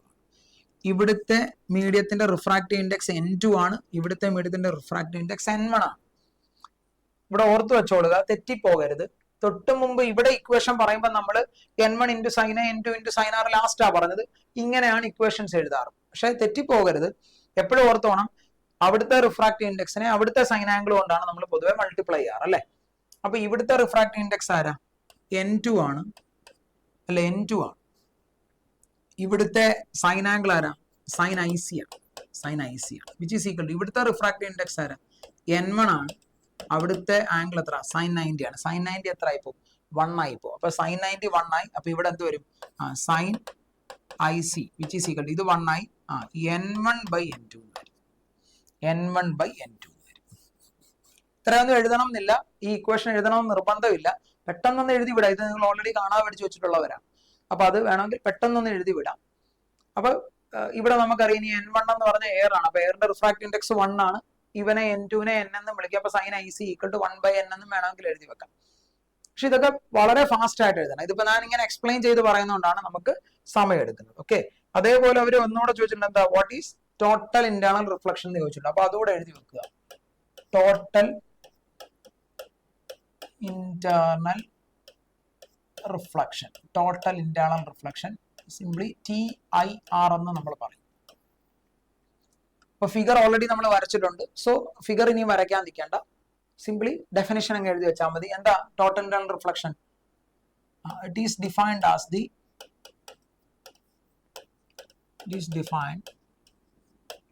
when incident angle I greater than IC, when incident angle I greater than IC, the light totally reflected back to the same medium. ആ ഏത് മീഡിയത്തിൽ നിന്നാണോ വന്നേ ആ മീഡിയത്തിലോട്ട് അവൻ തിരിച്ച് വന്ന് വീഴും, തിരിച്ച് അതിലേക്ക് തന്നെ വന്ന് വീഴും. അപ്പൊ ആ ഫിനോമിനെ വിളിക്കുന്ന പേരാണ് ടോട്ടൽ ഇന്റേണൽ റിഫ്ലക്ഷൻ. അതിന്റെ കണ്ടീഷനാണ് നമ്മളിവിടെ, അത് വേണം ഒന്നുകൂടി ഇവിടെ നിങ്ങളൊന്ന് കണ്ടീഷൻസ് എന്നും പറഞ്ഞ് പെട്ടെന്ന് നമ്മൾ ഓൾറെഡി പറഞ്ഞ കാര്യമാണ്, ബട്ട് സ്റ്റിൽ നമുക്ക് പെട്ടെന്നൊന്ന് നോട്ടീസ് ചെയ്യിച്ചു വിടാവുന്നതാണ് കണ്ടീഷൻസ്. ഒന്നെന്താ, ഡെൻസർ ടു റെയറർ ആയിരിക്കണം. രണ്ടെന്താ, angle of incidence greater than critical angle ആയിരിക്കണം. ഇത്രയും കാര്യം എഴുതി വെച്ചാൽ നല്ല അന്തസ്സായിട്ട് ആ 4 മാർക്ക് നമ്മുടെ കൂടിക്ക് പോരും. പക്ഷെ ഇത് ഞാൻ പറഞ്ഞല്ലോ, ഇത്രയും ടൈം കൺസ്യൂം ചെയ്യാൻ പാടില്ല. ടപ്പേന്ന് വേണം എഴുതി വിടാൻ. 5 മാർക്കിന്റെ ക്വസ്റ്റ്യൻ എന്താ ചോദിച്ചിരിക്കുന്നത്? Write the expression for instantaneous EMF. തന്നിരിക്കുന്നത് LCR സർക്യൂട്ട് ആണ്. ഐഡന്റിഫൈ ABC ഒക്കെ ആരാന്ന് പറയുക. Draw the phasor diagram of above circuit. ഈ കാണുന്ന സർക്യൂട്ടിന്റെ ഫേസർ ഡയഗ്രാം വരയ്ക്കണം. Write the expression for impedance in the circuit. വളരെ ഈസി ആയിട്ട് ചെയ്യാവുന്ന ക്വസ്റ്റ്യൻ ആണ്. LCR സ്ഥിരം ക്വസ്റ്റ്യൻ ആണ്, അത് നിങ്ങൾക്ക് അറിയാവുന്ന കാര്യമാണ്. അപ്പൊ ഒന്നാമത് ചോദിച്ചത് അവിടുത്തെ ഇൻസ്റ്റന്റേനിയസ് EMFന്റെ ഇക്വേഷൻ ആണ്. ഇൻസ്റ്റന്റേനിയസ് EMF നിങ്ങൾ ചിലര് V എന്നാണ് ഇൻഡിക്കേറ്റ് ചെയ്യാറ്, ചിലര് E എന്നാണ് ഇൻഡിക്കേറ്റ് ചെയ്യാറ്. അപ്പൊ ഒന്നാമത്തതിന്റെ ആൻസർ പാർട്ട് ആയതുകൊണ്ട് ജസ്റ്റ് ഇക്വേഷൻ എഴുതി പോകാൻ മതി. Instantaneous EMF E equal to E0 sine omega t. E0 sine omega t. Just ജാടയ്ക്ക് വേണ്ടി ഒന്ന് എഴുതി വെച്ചേക്കുക. E0 എന്ന് പറഞ്ഞാൽ ആരാ? പീക്ക് EMF അല്ലെങ്കിൽ പീക്ക് വോൾട്ടേജ് ആണെന്നുള്ളത് അവിടെ കാണിച്ചു വെക്കുക. ചുമ്മാ ഒരു ജാടയ്ക്കൂടെ തട്ടി വെക്കാം. When omega t equal to 90 degree. Omega t 90 ആകുമ്പോൾ സൈൻ 90 എത്രയാ? 1 ആണ്. അപ്പം EMF എന്തായിട്ട് മാറി? E0 ആയിട്ട് മാറി. ഇത്ര എഴുതി വെക്കാം നമുക്ക്. ആക്ച്വലി അവരാകെ ചോദിച്ചത് ഈ ഇക്വേഷൻ മാത്രം എഴുതാനാണ്. പക്ഷെ നമ്മൾ ഈ 1-2 കാര്യങ്ങളോട് ഒന്ന് എഴുതി വെക്കുമ്പോൾ നമ്മൾ ടീച്ചേഴ്സിനോട് പറഞ്ഞു കൊടുക്കുകയാണ്, നമുക്ക് കാര്യങ്ങളൊക്കെ പലതും അറിയാം. ഇത് മാത്രം എഴുതി വെച്ചും പോകാം, ഇതുകൂടെ എഴുതി വെച്ചു പോകാം. ഇത് മാത്രം എഴുതിയാൽ നമുക്ക് കിട്ടാൻ പോകുന്ന ടോട്ടൽ മാർക്ക്, അതായത് ഇത് മാത്രം എഴുതിയാൽ മാർക്ക് തരേണ്ടതല്ലേ എന്നാണ് നിയമം. ഇത് മാത്രം എഴുതിയാൽ നിങ്ങൾക്ക് മാർക്ക് തരണം. പക്ഷെ ഓവറോൾ മാർക്ക് കൂട്ടുമ്പോൾ 60-ൽ 55 കിട്ടുന്നത് ഇങ്ങനെ എഴുതി പോകുമ്പോഴായിരിക്കും 60-ൽ 60ലേക്ക് നമ്മൾ എത്തിക്കുന്നത്. ക്ലിയർ? ഇനി രണ്ടാമത്തെ ഇത് ചോദിച്ചത് എന്തായിരുന്നു? അതിലെ എലമെന്റുകൾ ഐഡന്റിഫൈ ചെയ്യാനായിരുന്നു അല്ലെ. Identify ABC in the figure. ഒന്നുമില്ല, A ആരാ? അപ്പൊ അത് ചുമ്മാ നിങ്ങൾ ആ ഫിഗർ വെറുതെ ഇതാക്കാതെ ആ എലമെന്റ് ഇങ്ങോട്ട് വരച്ചു. ഈ എലമെന്റ് ആരാ? റെസിസ്റ്റർ ആണ്. അപ്പൊ അത് ഞാൻ ഐഡന്റിഫൈ ചെയ്തു. ഇതെന്ന് പറയുന്നത് ആരാ? റെസിസ്റ്റർ ആണ്. റെസിസ്റ്റർ. ഇനിയും റെസിസ്റ്റർ ആണെന്നും പറയാം. ചുമ്മാതൊരു രസത്തിന് അതിന്റെ യൂണിറ്റ് ഓം ആണെന്ന് എഴുതി വെക്കാം. ഓം ആണെന്ന് എഴുതി വെക്കാം. ഇത് ഐഡന്റിഫൈ ചെയ്യാനേ പറയുന്നുള്ളൂ. പക്ഷെ ഇതിങ്ങനെ ഇത്രയും പറയാൻ റെസിസ്റ്റർ ആണ്, അതിന്റെ കൂടെ അതിന്റെ യൂണിറ്റ് ഒന്ന് എഴുതി വെക്കാൻ നമ്മൾ ഇത്ര മടിക്കേണ്ട കാര്യമൊന്നുമില്ലല്ലോ. അടുത്തത് ആരാ? രണ്ടാമത്തെ സിമ്പല് ആരായിരുന്നു? ഇൻഡക്ടർ ആയിരുന്നു. അപ്പൊ പടം വരച്ചു വെച്ചു. നമ്മൾ അവിടോട്ട് എഴുതി വെക്കുന്നു അത് ആരാണെന്ന്? ഇൻഡക്ടർ ആണെന്ന് എഴുതി വെക്കുന്നു. അവന്റെ യൂണിറ്റ് നമ്മൾ എഴുതി വെക്കുന്നു. ഇൻഡക്ടറിന്റെ യൂണിറ്റ് എന്താ? ഇൻഡക്ടർ സിമ്പൽ L ആണ് അല്ലെ. റെസിസ്റ്ററിന്റേത് R ആണ്. ഇൻഡക്ടറിന്റെ സിമ്പൽ L ആണ്. യൂണിറ്റ് ഹെൻറിയാണ്. ഹെൻറിയാണ്. അത്ര എഴുതി വെക്കുന്നതിന് ക്യാപിറ്റൽ ലെറ്റർ H എന്നാണ് ഇൻഡിക്കേറ്റ് ചെയ്യുന്നത്. ഇതങ്ങോട്ട് എഴുതി വെക്കുന്നതിൽ നമുക്ക് വലിയ ബുദ്ധിമുട്ടൊന്നും വേണ്ട. അതേപോലെ അടുത്ത മൂന്നാമത്തെ ആളാരാ? ഈ കാണുന്ന സിമ്പിൾ കപ്പാസിറ്റർ ആണ്. അപ്പൊ ഇവിടോട്ട് ഞാനിപ്പോ ഇവിടോട്ട് തന്നെ എഴുതി തീർക്കുവാണ്. കപ്പാസിറ്റർ ആണ്. യൂണിറ്റ് കൂടി പറയുക. യൂണിറ്റ് എന്താ? ഫാരഡേ. ക്യാപിറ്റൽ ലെറ്റർ F ആണ് indicate. Just resistor, inductor, capacitor എന്ന് എഴുതുന്നതിന് പകരം ഇത്രയും കാര്യം കൂടി എഴുതുമ്പോൾ നമ്മളുടെ അൾട്ടിമേറ്റ് സാധനം നമ്മൾ അവിടെ കൊടുത്തു കഴിഞ്ഞു. ഇനി അവർ ചോദിച്ചത് LCR സർക്യൂട്ടിന്റെ അല്ലെ write the expression for impedance. Also draw the phasor diagram എന്ന് പറയുന്നത്. ഫേസർ ഡയഗ്രാം ഒക്കെ വരയ്ക്കാൻ നിങ്ങൾക്ക് എല്ലാവർക്കും അറിയാവുന്നതാണ്. സോ നമുക്ക് ഫേസർ ഡയഗ്രാം പെട്ടെന്നൊന്ന് വരച്ചു വിടാം. ശ്രദ്ധിച്ചിരിക്കണം. അപ്പൊ ഫേസർ ഡയഗ്രാം വരയ്ക്കുന്നതിന് മുമ്പ് ഉറപ്പായിട്ട് അതിന്റെ മൂന്നാമത്തെ പാർട്ടല്ലേ ചോദിച്ചത്. വാട്ട് എവർ ഇറ്റ് ഈസ്, ഞാൻ എന്ത് ചെയ്യും? ഞാൻ ആ LCR സർക്യൂട്ട് ഇങ്ങോട്ട് എടുത്തൊന്ന് വരച്ചു വെക്കും. റെസിസ്റ്റർ, ഇൻഡക്ടർ, കപ്പാസിറ്റർ വൃത്തിക്ക് ഇങ്ങോട്ടൊന്ന് വരച്ചു വെക്കുക. ഇത് റെസിസ്റ്റർ R ആണ്, ഇത് ഇൻഡക്ടർ L ആണ്, ഇത് കപ്പാസിറ്റൻസ് C ആണെന്ന് എനിക്കറിയാം. ഇനിയും ഞാൻ 1-2 കാര്യങ്ങൾ പെട്ടെന്നൊന്ന് ഇതിലേക്ക് നോട്ടീസ് ചെയ്യും. ഒരു റെസിസ്റ്ററിന്റെ റെസിസ്റ്റൻസിനെ R എന്നും അപ്പോൾ ഒരു ഇൻഡക്ടറിന്റെ റെസിസ്റ്റൻസിനെ എക്സ് എൽ എന്നും ഇവന്റെ റെസിസ്റ്റൻസിനെ എക്സ് സി എന്നും എന്നിട്ട് ഇവിടോട്ട് എഴുതി വെക്കും ആറ് റെസിസ്റ്റൻസ് ആണെന്നും എക്സ് എൽ ഇൻഡക്റ്റീവ് റിയാക്ടൻസ് ആണെന്നും ഇൻഡക്റ്റീവ് ഞാൻ പറഞ്ഞു ഇതെല്ലാം മൊത്തം എഴുതണം. ഞാൻ ഇത് ഓൾറെഡി വീഡിയോ റെക്കോർഡ് ചെയ്യുന്നുണ്ട് ഈ ഷോർട്ടാക്കി എഴുതുന്നത്. എക്സ് സി എന്ന് പറയുന്നത് കപ്പാസിറ്റീവ് റിയാക്ടൻസ് ആണെന്നും ഒക്കെ ഞാൻ എഴുതി വെക്കും അല്ലെ. സമയം ഉണ്ടെങ്കിൽ സത്യം പറഞ്ഞാൽ റെസിസ്റ്റൻസ് ഓഫേർഡ് ബൈ ഇൻഡക്ടർ എന്നും X C resistance offered by capacitor എന്നും X L equal to L omega ആണെന്നും X C equal to 1 C omega ആണെന്നും ഞാൻ എഴുതും സമയം ഉണ്ടെങ്കിൽ. സമയം ഇല്ലെങ്കിൽ എഴുതാൻ നിൽക്കാറില്ല. പക്ഷെ അറ്റ്ലീസ്റ്റ് ഇത് നോട്ടീസ് ചെയ്ത് വെക്കാം, ഈ ഫിഗർ വരച്ചു വെക്കാം. ഇനി നമ്മൾ എന്താ ചെയ്യുന്നത്, നമ്മുടെ സ്ഥിരം ഫിഗർ അത് നിങ്ങൾക്ക് എല്ലാവർക്കും കാണാതെ പഠിച്ചു വെച്ചേക്കാമെന്ന് എനിക്കറിയാം. അപ്പൊ അതുകൊണ്ട് വലിയ പാടൊന്നും ഇല്ലത് വരയ്ക്കാൻ. ആദ്യം നിങ്ങൾ എക്സ് വൈ ആക്സിസുകൾ അങ്ങ് വരയ്ക്കുക. നമ്മൾ നമ്മുടെ റെഫറൻസ് ആയിട്ട് എപ്പോഴും ആരെയാണ് എടുക്കുന്നത്, റെഫറൻസ് ആയിട്ട് എടുക്കുന്നത് കറണ്ട് ആണ് അല്ലെ. കറണ്ട് ആണ് റെഫറൻസ് ആയിട്ട് എടുക്കാറ്. അപ്പൊ കറണ്ട് എവിടെ വരച്ചു വെക്കുക, എക്സ് ആക്സിസിലേക്ക് കറണ്ട് പ്ലോട്ട് ചെയ്ത് വെച്ചു. ഞാൻ എക്സ് ആക്സിലേക്ക് കറണ്ട് പ്ലോട്ട് ചെയ്തു. എവിടെയാണോ കറണ്ട് അല്ലെ, ഒരു റെസിസ്റ്റർ ഉള്ളി സർക്യൂട്ടിൽ നിങ്ങൾക്കറിയാം, ഒരു റെസിസ്റ്റർ ഉള്ളി സർക്യൂട്ട് എടുത്താൽ ആ റെസിസ്റ്റർ ഉള്ളി സർക്യൂട്ടിൽ കറണ്ടും വോൾട്ടേജും സെയിം ഫേസ് ആണ്. അപ്പൊ കറണ്ട് എങ്ങോട്ടാണോ വരച്ചു വെക്കുന്നത് അല്ലെ, കറണ്ട് എങ്ങോട്ടാണോ വരയ്ക്കുന്നത് അതേ ഡിറക്ഷനിലേക്ക് നിങ്ങൾക്ക് ഇവിടെ ഫേസർ ഡയഗ്രം വരയ്ക്കുമ്പോൾ വോൾട്ടേജും വരച്ചു വെക്കാം. ഇത് വോൾട്ടേജ് അക്രോസ് റെസിസ്റ്റർ ആണ്. ഇനി നമുക്കറിയാം അടുത്തത് ഇൻഡക്ടർ ആണ്. ഇൻഡക്ടറിൽ കറണ്ട് ലാഗും വോൾട്ടേജ് ലീഡുമാണ് ചെയ്യുന്നത്. കറണ്ട് ലാഗ് ചെയ്യപ്പെടുകയും വോൾട്ടേജ് ലീഡ് ചെയ്യും. എത്ര ഡിഗ്രി, 90 ഡിഗ്രി ലീഡ് ചെയ്യും. അപ്പൊ ഇവിടെ വോൾട്ടേജ് കറണ്ട് ഇങ്ങോട്ടാണ്, current along the X axis ആണ്. അപ്പം ഉറപ്പായിട്ടും ഈ കറണ്ടിനേക്കാളും വോൾട്ടേജ് അക്രോസ് ഇൻഡക്ടർ ലീഡ് ചെയ്യുകയും, അപ്പൊ അത് ഞാൻ മുകളിലോട്ട് വരച്ചു വെക്കും വി എൽ അല്ലെ. ഇതൊക്കെ നിങ്ങൾക്ക് അറിയാവുന്നതാണ്. വി സി താഴോട്ടും വരച്ചു വെക്കും. ഇനി ഇവിടെ ഞാൻ ഇപ്പൊ എടുത്തിരിക്കുന്ന ഫിഗറിൽ V L greater than V C തിരിച്ചു കൊണ്ടെന്ന് നിങ്ങൾക്ക് അറിയാം. ഇവിടെ അത് മാഗ്നിറ്റ്യൂഡ് വൈസ് ആണ് വരയ്ക്കുന്നത്. അതായത് ഇതൊരു 5 യൂണിറ്റ് ഉണ്ടെങ്കിൽ മേ ബി ഇതൊരു 3 യൂണിറ്റ് ആയിരിക്കും. അപ്പൊ നമ്മൾ ഇവിടെ കൺസിഡർ ചെയ്യുന്നത് voltage across inductor greater than voltage across capacitor ആണ് നമ്മൾ ഇത് എടുത്തിരിക്കുന്നത്. നിങ്ങളുടെ NCERT-യിലും ഇതാണ് നിങ്ങൾക്ക് പഠിക്കാനുള്ളത്. സോ ഇങ്ങോട്ട് നമ്മൾ വരച്ചിരിക്കുന്നത് വി എൽ ആണ്, ഈ വരച്ചിരിക്കുന്നത് വി സി ആണ്. സപ്പോസ് ഇതൊരു 5 യൂണിറ്റും ഇതൊരു 3 യൂണിറ്റും ആണ്, അല്ലെങ്കിൽ ഇതൊരു 2 യൂണിറ്റും ആണെങ്കിൽ അവരുടെ resultant V L minus V C മുകളിലോട്ടിരിക്കും.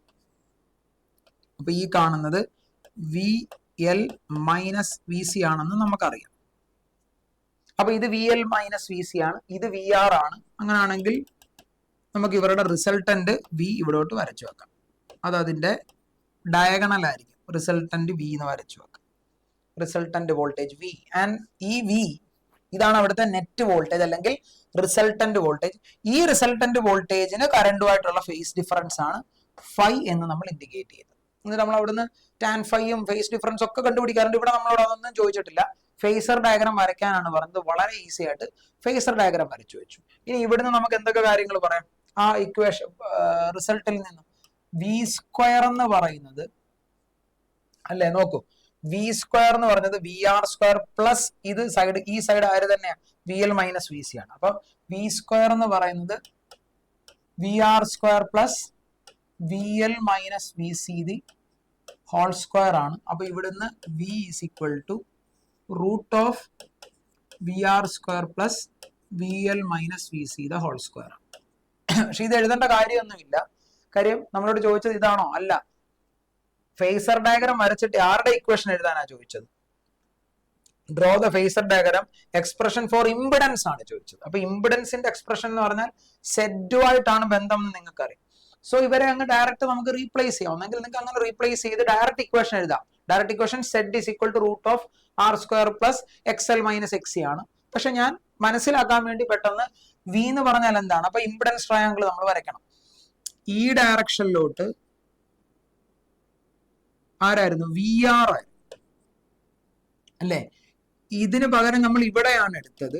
അതാരായിരുന്നു, V L minus V C ആയിരുന്നു. V L minus V C ആയിരുന്നു. അപ്പൊ ഇതായിരുന്നു റിസൾട്ടന്റ് വോൾട്ടേജ് വി എന്നാണ് എടുത്തത്. വി എന്നാണ് എടുത്തത്.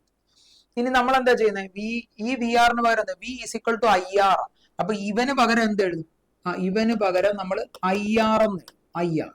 ഇവന് പകരം നമ്മൾ എന്ത് എഴുതും, I into X L minus X C എന്ന് എഴുതുമായിരുന്നു. ആണോ, ഇവന് പകരം എന്തെഴുതും? ഐ ഇൻറ്റു സെഡ് എന്ന് എഴുതും. അപ്പൊ നിങ്ങൾ ഈ ത്രൂ ഔട്ട് ഇക്വേഷനിൽ ഐ കൊണ്ട് ഡിവൈഡ് ചെയ്താൽ ഈ ഐ ആർ ആരായിട്ട് മാറും? ഐ ആർ ആറായിട്ട് മാറും. ഇവനെ ഐ കൊണ്ട് ഡിവൈഡ് ചെയ്താൽ ഇത് ആരായിട്ട് മാറും? X L minus X C ആയിട്ട് മാറും. X L minus X C, X L minus X C ആയിട്ട് മാറും. ഇത് ആരായിട്ട് മാറും? ഇത് സെഡ് ആയിട്ട് മാറും. സെഡ് ആയിട്ട് മാറും അല്ലെ? അങ്ങനെയാണ് ഇവിടുത്തെ ആംഗിൾ. ഇത് സ്റ്റിൽ ആംഗിൾ ഫൈ ആണ്, ഇത് സ്റ്റിൽ ആംഗിൾ ഫൈ ആണ്. ഇവിടുന്നാണ് നമ്മൾ എന്താ impedance, impedance Z is equal to root of എന്തെഴുതാം? R square plus X L minus X C the whole square. Z is equal to root of R square plus X L minus X C the whole square എന്ന് എഴുതാം. Impedance triangle വരച്ചു, ഇംപിഡൻസിന്റെ relation ഞാൻ എഴുതി. ഇനി അതേപോലെ നമ്മൾ അവരോട് എന്താ ടേംസ് ഐഡന്റിഫൈ ചെയ്യാൻ ചോദിച്ചിട്ടുണ്ടെന്നാണ് എന്റെ വിശ്വാസം. Draw the phasor diagram above the circuit, expression for the impedance in the circuit, then mention the terms എന്നോട് അവർ പറയുന്നുണ്ട്. അപ്പൊ ഇംപിഡൻസിന്റെ ഇത് എഴുതിയതിനു ശേഷം നിങ്ങൾ ആ ടേംസുകൾ ആരാണ് ഇവിടെ നമ്മൾ ഓൾറെഡി പറഞ്ഞതാണ് പലരെയും. സെഡ് എന്ന് പറഞ്ഞാൽ ഇംപിഡൻസ് ആണ്, സെഡ് എന്ന് പറഞ്ഞാൽ ഇംപിഡൻസ് ആണ്. അതേപോലെ ആറ് ആരാ? റെസിസ്റ്റൻസ് ആണ്. അതൊക്കെ നിങ്ങൾക്ക് അറിയാവുന്ന കാര്യം. എക്സ് എൽ ആരാ? Inductive reactance, inductive reactance. അതുപോലെ എക്സ് സി ആരാന്നാ പറഞ്ഞത്? Capacitive reactance. ഇത്രയും കാര്യങ്ങൾ എഴുതി വെക്കാമെങ്കിൽ വളരെ ഈസി ആയിട്ട്. ഇപ്പൊ ഞാൻ ഈ എഴുതിയ ഒരു ആൻസർ ഷീറ്റിന്റെ മെത്തേഡ് ഫിഗറുകളൊക്കെ വരച്ചു. ഇതിപ്പോ ഞാൻ ധൃതിക്ക് വരയ്ക്കുന്നുണ്ട്. ഈ ഫിഗർ ഒക്കെ കുറച്ച് വൃത്തികേടായിപ്പോ, അല്ലെങ്കിൽ ഞാനും എഴുതുമ്പോൾ ഇതിലും വൃത്തിക്ക് ബുക്കിലെല്ലാം എക്സാമിന് എഴുതത്തുള്ളൂ, ഉറപ്പായിട്ട് എഴുതത്തുള്ളൂ. ബട്ട് സ്റ്റിൽ നിങ്ങൾ ഈ ഒരു ഫോർമാറ്റിലാണ് നിങ്ങളുടെ എക്സാം എഴുതുന്നതെങ്കിൽ ഒരു കാരണവശാലും നിങ്ങളുടെ ഒരു മാർക്ക് പോലും ഒരു ടീച്ചറിനും കുറയ്ക്കാൻ പറ്റില്ല. പക്ഷെ ഓർക്കുക, നമുക്ക് തന്നിരിക്കുന്ന സമയം പ്രോപ്പറായിട്ട് കൃത്യമായിട്ട് യൂട്ടിലൈസ് ചെയ്യണം. അപ്പൊ അത് എവിടെ വരെ എഴുതണം, എന്തൊക്കെ എഴുതണം, എത്ര വരെ പോകണം എന്നുള്ളതാണ് നമ്മൾ ആദ്യത്തെ കൂൾ ഓഫ് ടൈം ആയ 15 മിനിറ്റിൽ പ്ലാൻ ചെയ്യേണ്ടത്. അപ്പൊ മക്കളെ, ബോർഡ് എക്സാം 5-ാം തീയതിയാണ്, +2 ബോർഡ് എക്സാം. അടിപൊളിയായിട്ട് എഴുതുക. +1 ബോർഡ് എക്സാമിന് മുമ്പ് നമ്മൾ ഇങ്ങനെ ഒരു വീഡിയോ ഒക്കെ ചെയ്യുന്നതായിരിക്കും. സോ എല്ലാവർക്കും ഓൾ ദ ബെസ്റ്റ്. എക്സാമിന് ശേഷം നമുക്ക് ഇനിയും എൻട്രൻസ് ക്ലാസ്സുകളിലും കണ്ടുമുട്ടാം. Thank you so much.